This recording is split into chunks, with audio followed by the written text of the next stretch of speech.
Bowe Bergdahl, the U.S. soldier held as a Taliban captive in Afghanistan for 5 years, has pleaded guilty to desertion and misbehavior before the enemy. The 31-year-old Army sergeant entered his plea on Monday before a military judge at Fort Bragg, North Carolina. The Idaho native's lawyers have argued he cannot get a fair trial following criticism from Donald Trump during last year's presidential campaign. Mr. Trump had called him a no-good traitor who should have been executed. When asked during a news conference on Monday whether his comments had any impact on Sergeant Bergdahl's case, the president said he could not comment, "But I think people have heard my comments in the past. We may as well go back to kangaroo courts and lynch mobs," Sergeant Bergdahl said in a 2016 interview that was obtained by the BBC and broadcast on Monday.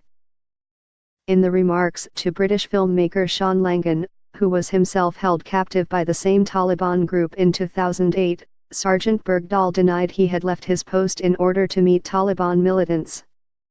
"You know, it's just insulting, frankly," he said. "It's very insulting, the idea that they would think I did that." Sergeant Bergdahl, who remains on active duty desk work in San Antonio, Texas, was first charged in 2015, a year after his release.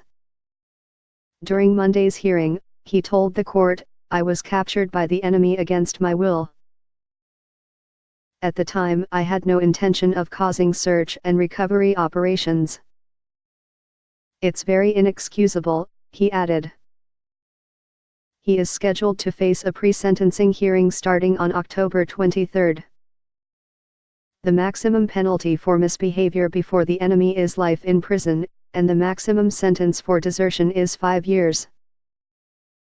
Army General Kenneth Dahl, who led the investigation into Sergeant Bergdahl's disappearance, has testified that a jail sentence would be inappropriate.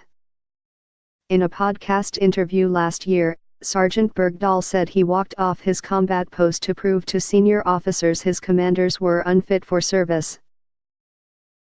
Upon his return to the U.S., an Army Sanity Board evaluation determined that he had schizotypal personality disorder at the time of the alleged criminal conduct and now suffers from post-traumatic stress disorder. The decision to exchange 5 Taliban captives from Guantanamo Bay in order to secure Sergeant Bergdahl's release was heavily criticized by Republican lawmakers as contrary to U.S. policy of not negotiating with terrorists.